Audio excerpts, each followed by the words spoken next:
So Anna Rose, do you want to say what you're doing for the camera? Sure. So my name is Anna Rose Keefe. I am here at the Cary Library online on Zoom with our sewing circle to talk a little bit about how to stitch on a button and how to repair a buttonhole. I'm gonna go down the list based on this Google Drive document that I just shared to talk a little bit about the materials, some things you might consider, and then I think we'll dive in and maybe practice on some objects. Awesome, thank you. Great. Thank you. Thank you for having me. So I've got two different shirts here. One is kind of worn out. One is a little bit newer, but both of them have pretty loose buttons. So I'm going to just work on my own thing right here on my hand cam. For buttons, whenever possible, if you have a button that falls off, it's a good idea to try and save it, to put it away in your pocket, maybe to put it in the dish where you keep your keys until you're able to stitch it back on. If you have the original button that came off of a shirt, that's almost always going to be better than anything you find in your button box, just in terms of matching. I'm going to clip this one off because it's getting pretty loose. But if you're interested, it can be fun to shake up the buttons on your shirt, maybe to replace some bland buttons with something a little bit more colorful. But what you want to consider is whether or not that button will fit through the matching buttonhole. So even if you want to replace an old button with a fun button, always make sure that it fits through the buttonhole. Otherwise, it's going to be pretty frustrating. Yeah, I almost brought in my button box to show you, but it's too big. I have too many. I have buttons from both of my grandmothers, and now it just lives on a shelf because I don't think I could bring it into work without a giant bag. But I'm sure everybody has some fun buttons saved.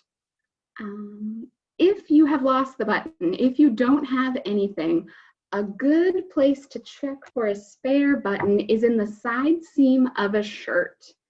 I think I removed the buttons from these. But if you look for the fabric care tag, if you look for the tag that has the contents of the fibers of your shirt, oftentimes, especially for jackets and button-down shirts, you're going to find a spare button there. And that will normally match everything else that's on the shirt. Anna, would you mind zooming out a little bit from your hand cam? Just a little bit.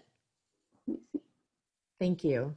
Yeah, we were trying to set this up earlier, so if it feels a little queasy, let me know if it's a little too. I think that's better. Cool, great. So for needles, I like to make a little booklet that holds all of my needles. That way they're all together and I can keep track of them. You can see I've got a lot of pins. It's a little chaotic inside the booklet, but they're safe. They're not going to stab me if I put this in my pocket, and they're all gathered together. So you can buy many different types of needles. You can get big plastic ones for working with yarn. You can get super, super tiny ones for fine embroidery. I've got some things in here that are, you know, almost ridiculously large, that are meant for upholstery, that are kind of like harpoons. But for stitching on a button, you're going to want a pretty small needle. It might be a little daunting to try and thread the eye of some of your smaller needles, but you want to be able to easily pass your needle through the textile. And if your needle is too big, you're going to find yourself sort of struggling to push it through. It's going to be hard to pull it out on the other side, and it's going to get frustrating. So it's worth it to pick a smaller needle and just make sure that you can pass it easily through the cuff. So if you're repairing a button, if you're replacing a button on a really heavyweight jacket, a winter coat, or a pair of pants where that center button keeps falling off, it might be a good idea to use buttonhole thread. This is thread that's specifically much heavier weight and much stronger than regular all-purpose thread, and it's often sold as buttonhole thread. You can find it at most craft stores. You can find it pretty easily at all the major stores. I've got it in a couple different colors and a couple different weights. You can see these spools are kind of old. If you have thread that sat on the shelf for a while, if you have thread that you might have inherited from somebody else's sewing box, it's a good idea to test to make sure it's not rotten. Older thread, particularly if it's been exposed to dust, if it's been sitting on a shelf, say for 5 or so years, it can get really, really fragile. So if you pull maybe about 10 inches off your spool, give it a good tug. You don't want to replace a button and then have it fall off again 10 minutes later. So if you're using older thread, always pull on it, make sure that it's not rotten. And if it is, you want to pull all the thread that was exposed to the outside. So you're going to sit there for a while, pull that old thread off your spool.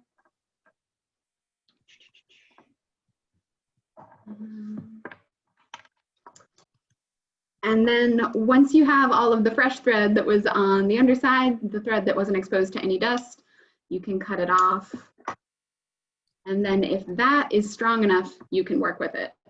Otherwise, it can be a good idea just to buy some new thread. I've got all-purpose thread right here. If you're stitching a button onto a blouse, if you're stitching a button onto something that's pretty lightweight, normally all-purpose thread will be fine.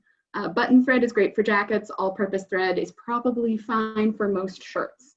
So that's what I'm going to work with today. And then last but not least, you'll need something to cut that thread. You can use your teeth. You know, people have this idea of tailors like biting the thread off. But honestly, you can kind of mess up your teeth doing that, and you can distort the stitches that you just made if you sort of pull on them with your teeth trying to break your thread. So it's a better idea to just get some scissors and cut it off.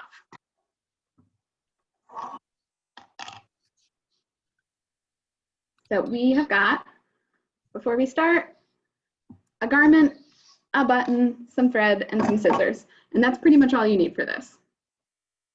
I've got a couple considerations in this document. I think this is, you know, not new information for anyone. But, you know, tip number one would be don't try to reattach a button while you're wearing the garment. If you have a shirt and a button falls off while you're out and about, try and sneak off to the bathroom to repair it. It's going to save you a lot of trouble, particularly if you're working on a sleeve cuff. I've tried to stitch on a button while I was wearing the shirt, and it'll drive you batty. It's so much easier to work with the garment flat on the table and not on your body. When you're stitching, you can make your stitches so they look like a little crisscross, or you can make them so they look like an equal sign.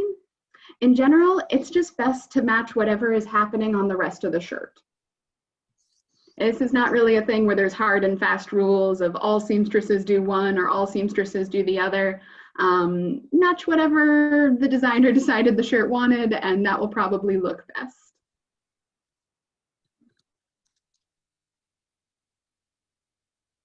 Yeah, Judy talks about the struggle to thread a needle that has a smaller hole. There are different types of needles. For most quilting and embroidery, you might use needles that are sold as sharps or betweens. Those are pretty tiny, sort of very sharp needles. I'm going to hold these up to the camera. Crewel work needles, they're a little bit duller and they're meant for embroidery, but if you buy crewel needles, C-R-E-W-E-L, the hoops on these are extra large. They are manufactured to have a really big eye at the top. So these are often good enough for most home sewing tasks, and they are much easier to thread for older people or for anybody with any vision problems. If I take my glasses off, I would be miserable trying to thread some of my smaller needles, but I would probably have a shot with a crewel needle. So I would suggest going to the store, looking at some of the needles that are available, and then maybe picking something that has a much bigger eye at the top. You can also get needles that are specially manufactured for surgeons.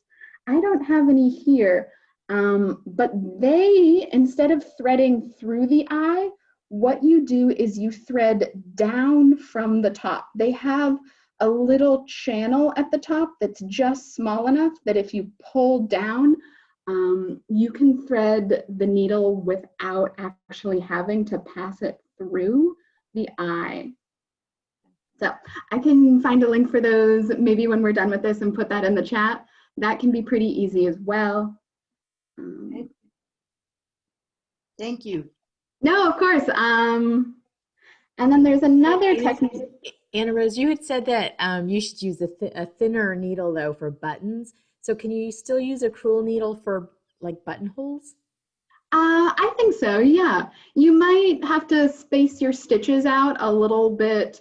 Your stitches might have to be a little bit wider apart than if you were using a super tiny needle, but in general, that's going to be fine. I think as long as they're even, they're going to look beautiful. And as long as you can easily pass your needle through the shirt cuff or through the shirt placket, it should be fine. Some of the bigger needles can be really hard if you're working with a very densely woven fabric. But if you have a woolen or something that's, you know, a little bit less densely woven, you should be fine with a bigger needle. Another tip for threading a needle, some people lick their thread. I don't. I cut it off. I think it is always easier to start with freshly cut ends than with an end that's kind of ratty, especially if your thread has sat on the shelf for a while, if you have it in a sewing box where it kind of gets jostled around a lot. If you just cut that end off, you'll have a really, really fine, small thread end instead of a big, ratty sort of bristle end that's kind of hard to get through a needle. So that can save you a little grief too. Great. Okay, yeah, this is a crewel needle, or it's got a similar eye where it's just a very tall eye. So that's a little easier than something with a small eye. So you can thread just in the normal way through.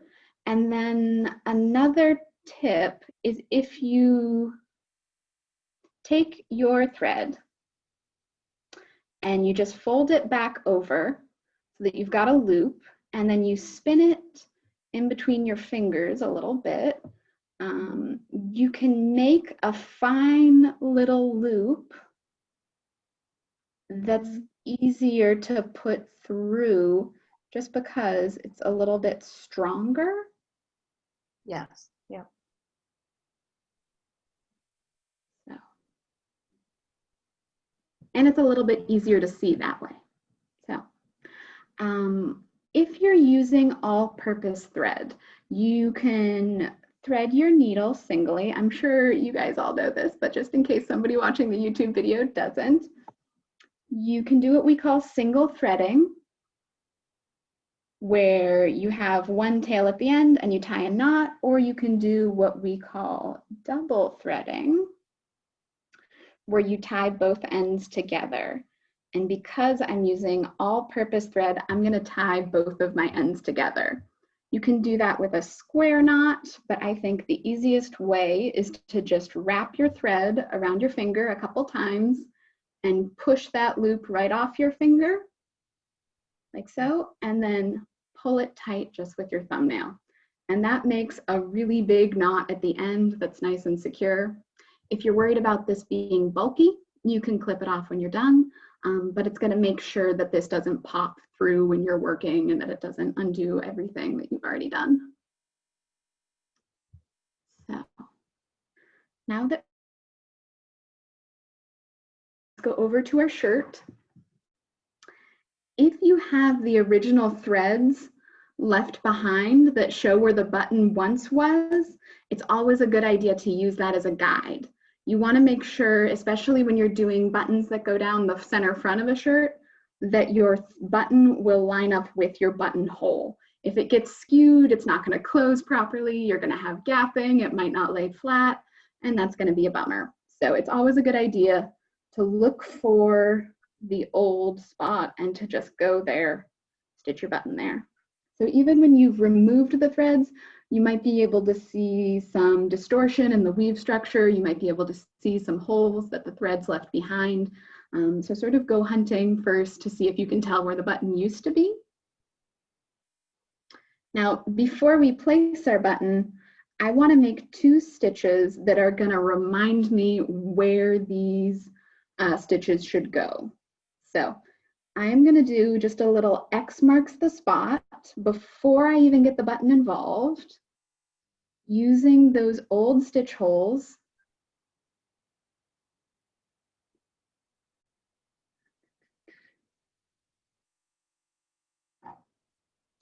So now on both the front and the back, I've got a couple stitches, and if I keep my stitches in this area, if I use this little X to guide me, I know that my button will match up with the buttonhole on the other side. If you're very confident, you can skip this step, no problem. But if this is your first time attaching a button, it can be comforting to have those stitches to remind you where you should work. So for your first stitch, you should start on the back side of the fabric and come up with your needle. So I'm going to come up into one of those stitch holes I just made. And I'm going to place my button. So first, I'm just going to line it up so I can see all four corners of that X I made through the holes of the button. And then I'm going to pull my thread out. When you are stitching, you don't want to stitch too tightly. If I go back down and I pull really tight, I could make it difficult for me to use this buttonhole on the other side. This fabric, it takes up space. The other side, that's about 1/8 of an inch. So I want to make sure that all of my stitches remain loose so that this button can still kind of move around so that I can easily get it in and out of the cuff so that I'm not wrestling with it every time I work. I think a couple of you said you do yarn crafts. Knitters will often talk about their tension. Some people knit really tightly and they are always kind of dealing with that. If you are someone who stitches really tightly, you can use a second needle when you're stitching. You can lay that down on top of your button. And if you don't have a second needle, if you're traveling and all you've managed to find is one needle, you can also use a toothpick for this step or pretty much anything that's small. And then you can stitch over that second needle.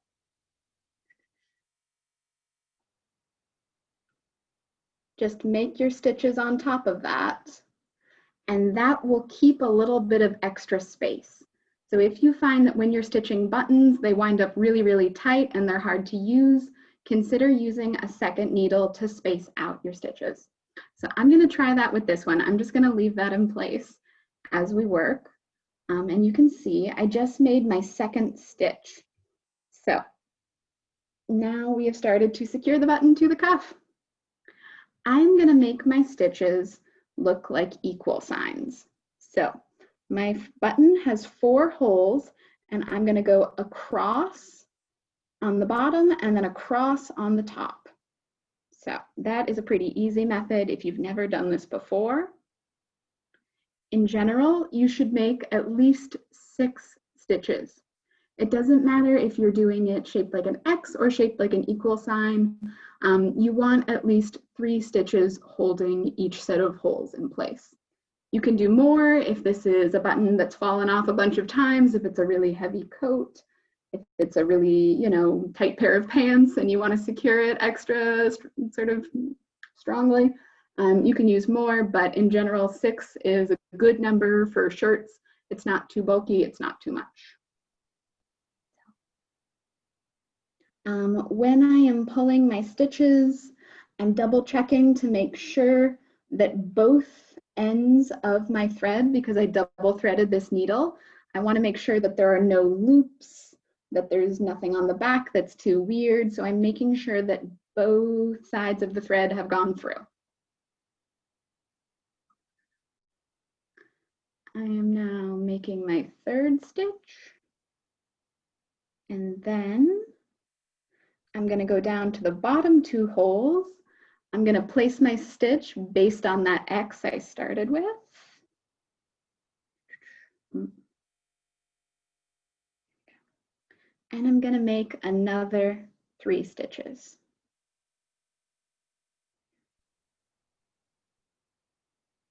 Ooh. one of my threads did move. Let me fish that out.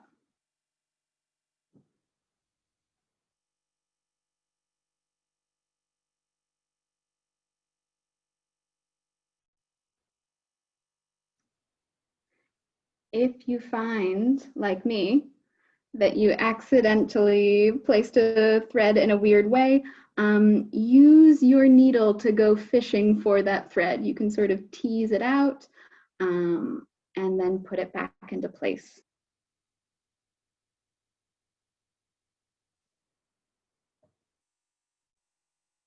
There.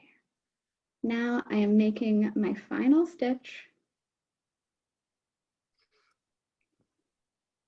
so that I have 3 stitches on the top and 3 stitches on the bottom, and that this button is secure. So now that I've got that, I'm going to remove this second needle that I put into place, and the button is nice and loose. It's not too tight. You can see it moves around a little bit. This will be more comfortable than if I had stitched it really, really tightly and gotten it really flat. So on the sheet that I sent out, step 6 is going to be a technique you're going to want to try if you're working with a heavier weight thing. It again is not necessarily something you have to do for a button-down shirt, but if you're working with jackets or pants, you're going to want to protect the stitches that you just made from getting worn away. So what you want to do is you want to, if you are on the back, you want to stitch up and come out in between the button and the cloth. So right now I didn't come up into the buttonholes. I snuck my needle and thread in so that I am in between the cuff and the button. And what I'm going to do is I'm going to wrap my thread around the stitches that I just made 3 times. And so what that does, it encases the stitches we just made in a little protective set of thread. I'm trying to line this up with the camera so you can see it. But when I use this buttonhole, when I button and unbutton and button and unbutton every single week, your stitches can get worn away. So by wrapping your extra thread around 3 times, you've just made this a little bit stronger. You've made sure that it's going to last a little bit longer. So if this is the 2nd or 3rd time you are stitching a button back onto something, you're going to want to use that step. Then I am going to stitch back down so that I am on the underside of the shirt again. And I'm going to want to tie off. There are many different methods you can use to tie off. Because you double threaded your needle, if you wanted to do the easiest, I could just cut my thread and I could tie the 2 ends, sort of just using a simple square knot. That would be nice and simple. What I like to do is I like to make a stitch into the stitches I just made so that I'm making a loop. And then I like to stitch back into that loop. And so that makes a nice little knot that just lays really, really flatly on the cuff. This is simple, low profile, easy. Then what I'm gonna do is I'm gonna just make a little extra stitch to get me further away from the knot. This is gonna hide what we call the tail of the thread. When you clip off your thread, you might have some long little strands on the back. Those are the tails. So if you make a little stitch and then cut,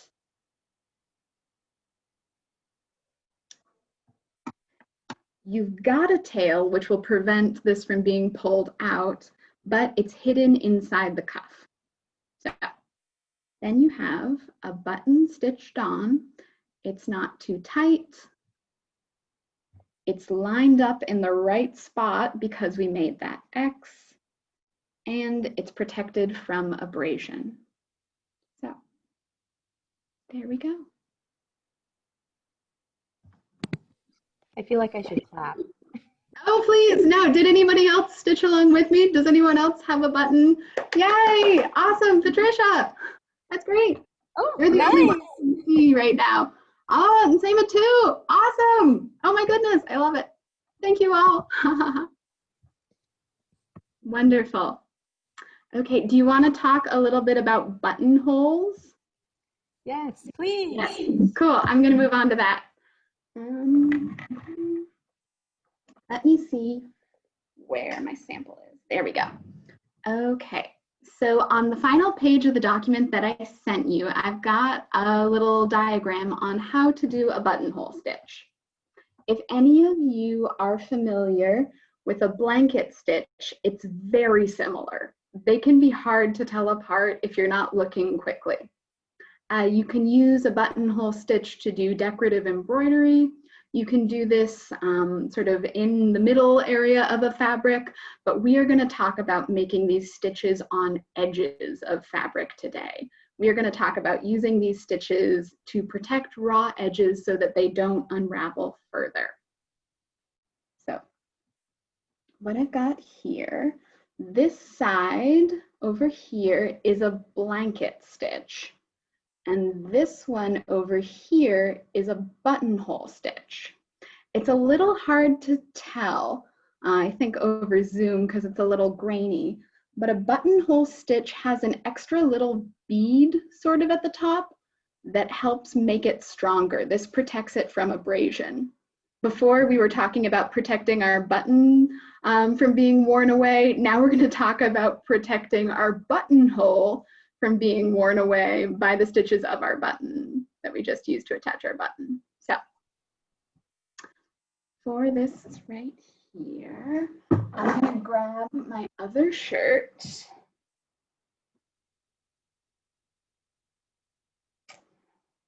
When a buttonhole starts to get ratty, oftentimes you wind up with loose thread.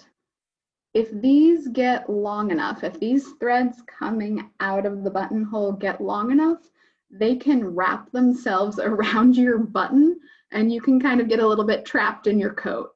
That happened to me last winter and now I am much more committed to repairing all of my buttonholes. So some buttonholes have really, really long stitches securing them. This one just has a pretty tiny zigzag stitch. Which is probably fine, but if you run this through a washing machine a lot, if you wear it a lot, you're going to find that these buttonholes are going to get ratty over time. And you might want to add a couple extra stitches in just to protect them. So I'm going to do these in a contrasting color, I think. But if you want it to disappear, it's always a good idea just to match whatever color the buttonhole was originally.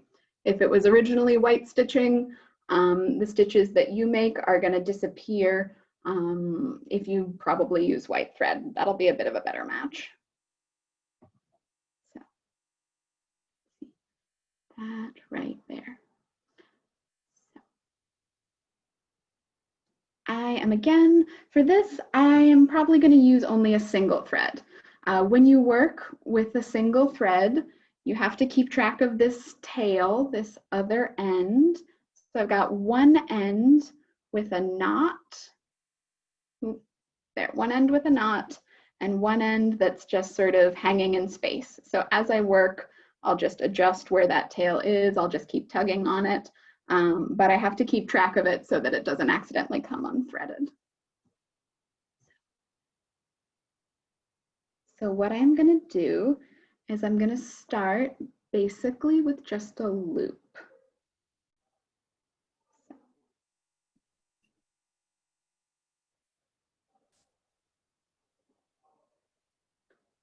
This simple first stitch, there. It's just kind of a loop that goes around. Then I'm going to stitch into the top of that loop.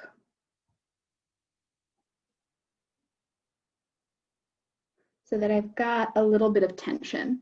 I'm now sitting in the opening of this buttonhole and I've got a little bit of tension so I can tug on this. without it tightening. I'm going to make my stitches into the opening of the buttonhole coming out. I'm going to keep them all about the same distance from the buttonhole. Now, when this is buttoned, the button is probably going to cover all of it up. So if you don't do this, it's a pretty forgiving area of a garment. But I'm going to give this a shot. I'm going to try. I'm going to go down here, but I'm not going to pull it tight. I'm going to have that loop at the top, and then I'm going to stitch back into that loop. And then as I pull that tight, I'm going to wind up with a little stitch that runs along the top and a stitch that runs along the side. So I'm going to try that again. I'm going to stitch down through the center of the buttonhole. Going to pull my thread about 90% of the way through, leaving a little loop, and then I'm going to stitch back into that loop and pull it tight.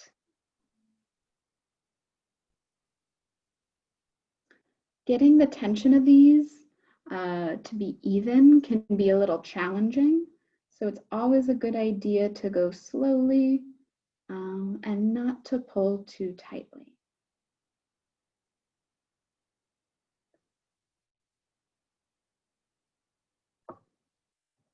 And you can see this original ratty thread is getting in my way. So when I'm done with this, when I've done that, I'm going to clip this off. This probably would have been a good idea to do before I started. But I'm going to keep making these buttonhole stitches, always going from the center of the buttonhole back into the loop.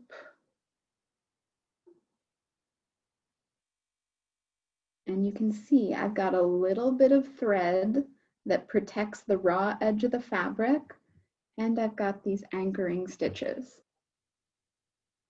When these are really, really densely packed together, mine are spaced, you know, about a 1/16 of an inch apart. If you make these stacked together so that it looks like a straight line, so that there's no space in between any of the stitches, this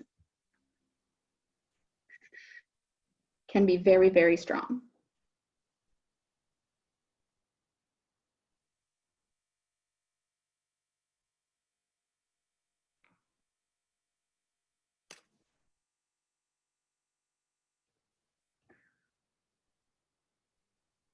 There.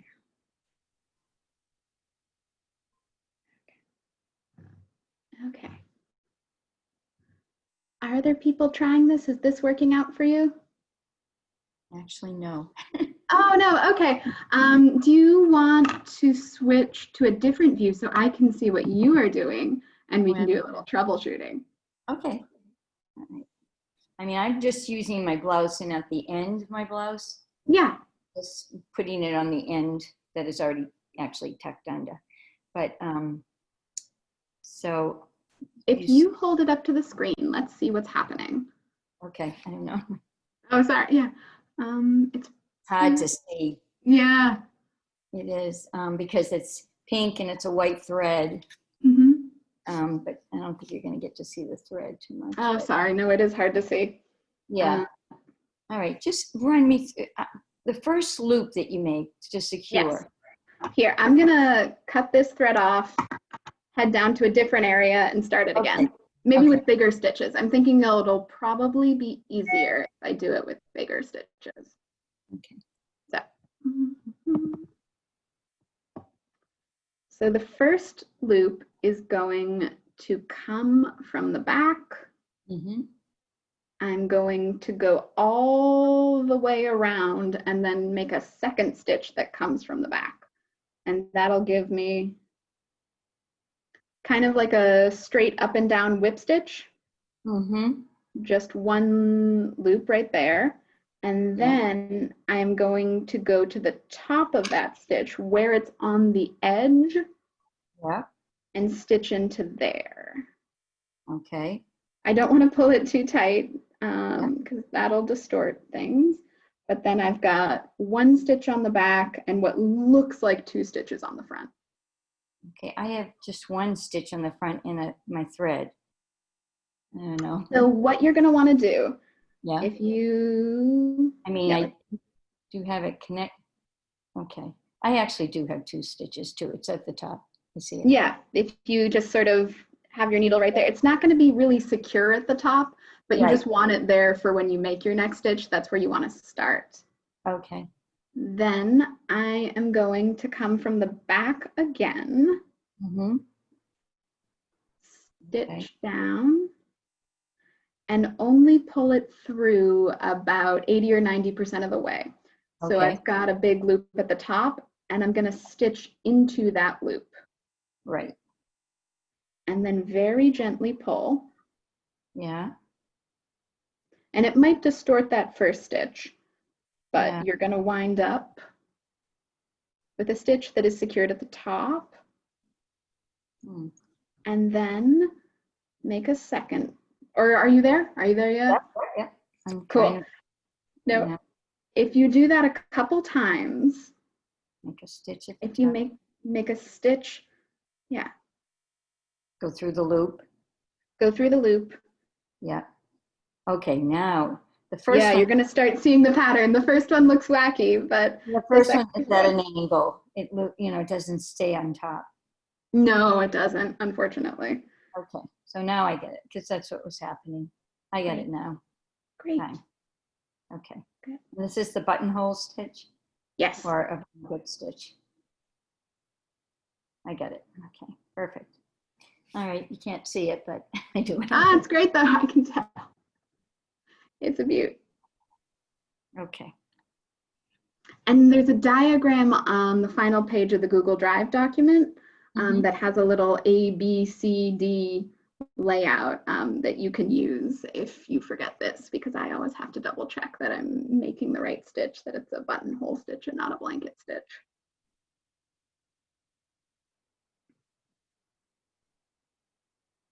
But how is everybody else doing? Good.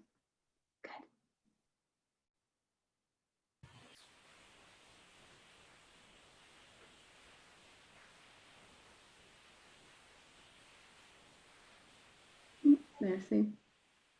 Now I'm trying to pull it out. And it resists pulling out. That means it's nice and secure. That means that even if one area of your thread snaps, the rest should be fine.